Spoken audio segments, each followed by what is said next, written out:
데이터를 나중에 편하게 쓰려면 대체 처음부터 어떻게 설계를 해야 할까? 이런 고민 다들 한 번씩 해보셨을 텐데요. 오늘 바로 이 질문에 대한 아주 현실적인 해답을 찾아보려고 합니다. 데이터는 진짜 매일같이 쏟아져 들어오는데 정작 이걸로 뭘 좀 해보려고 하면 막막하죠. 왜 이렇게 분석이 힘들까? 바로 이 질문이 오늘 이야기의 시작점입니다. 사실 이게 다 모델링이 처음부터 잘못돼서 겪는 고통의 시작이거든요. 네, 바로 이겁니다. 핵심은 이거예요. 모델링이 제대로 안 되어 있으면, 그러니까 데이터에 어떤 의미나 질서가 없으면 아무리 비싼 센서에서 데이터를 쏟아부어도 그건 그냥 숫자의 나열, 그냥 노이즈에 불과한 거죠. 우리가 왜 데이터 분석 앞에서 맨날 좌절하는지 그 근본적인 이유가 바로 여기에 있었던 겁니다.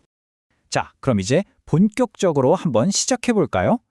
데이터 모델링의 가장 첫 번째 스텝은요, 바로 데이터를 담을 그릇을 잘 고르는 겁니다. 우리가 어떤 요리를 할지에 따라 냄비를 쓸지 프라이팬을 쓸지 정하는 거랑 똑같아요. 바로 데이터베이스를 선택하는 거죠.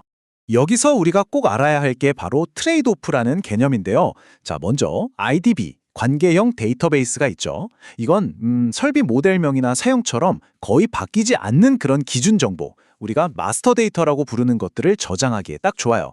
반면에 TSDB, 시계열 데이터베이스는 완전히 다른 녀석입니다. 이건 그냥 미친 듯이 쏟아져 들어오는 센서 데이터를 1초의 지연도 없이 받아 적는데 목숨을 건 그런 데이터베이스예요. 그러니까 어떤 데이터를 담을 거냐에 따라서 우리한테 맞는 그릇이 완전히 달라진다는 거죠. 자, 좋은 그릇을 골랐어요. 그럼 다음은 뭘까요? 바로 설계도를 그리는 겁니다. 우리가 집을 지을 때 설계도가 필요하듯이 데이터 세계에도 설계도가 필요한데 그걸 바로 ERD, 엔티티 관계도라고 그럽니다. 이 설비는 저 센서랑 연결되고 저 데이터는 이 데이터랑 관련이 있고 이런 데이터들 간의 관계를 한눈에 볼 수 있게 정리하는 정말 중요한 작업이에요. 아마 데이터베이스 좀 공부해 보신 분들은 정규화라는 말 지겹게 들어보셨을 거예요. 그쵸? 교과서에선 이게 거의 진리처럼 나오거든요.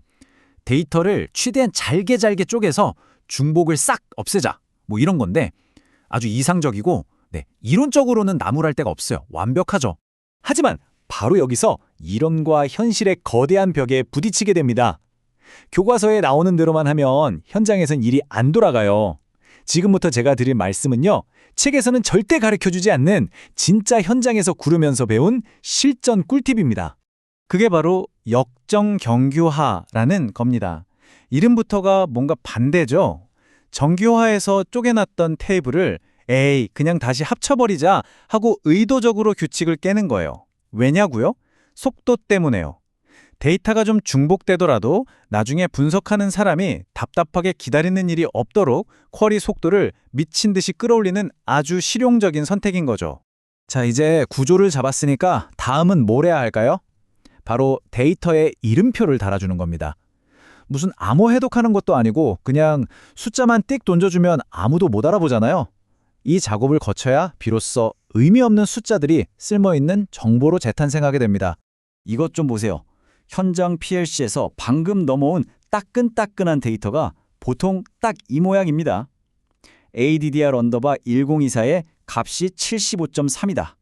이게 뭐죠? 압력인가요? 온도인가요? 아니면 진동? 이것만 봐서는 정말 아무도 알 수가 없어요. 말 그대로 분석 불가능 상태인 거죠. 자, 그런데 여기에 태그 매핑이라는 마법을 살짝 부리면 이렇게 바뀝니다. 와, 완전히 다른 데이터가 됐죠?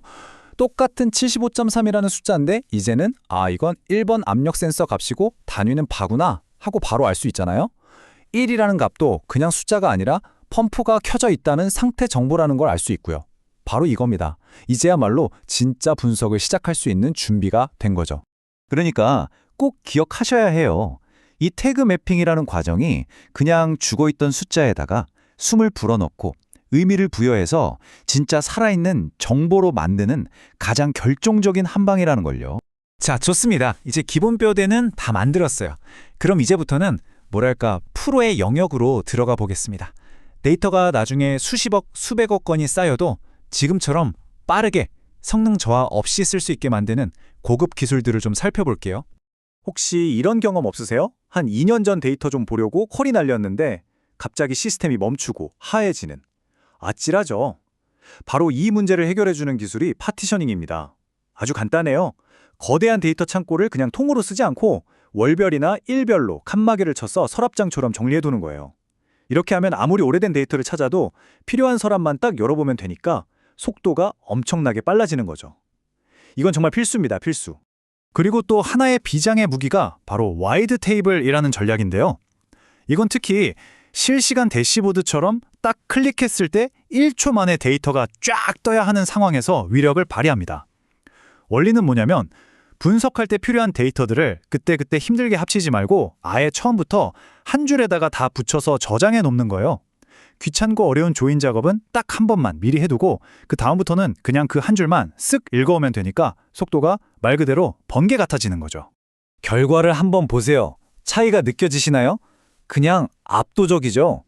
똑같은 데이터를 조회하는데 와이드 테이블을 쓰면 많게는 10배 이상 빨라질 수 있습니다.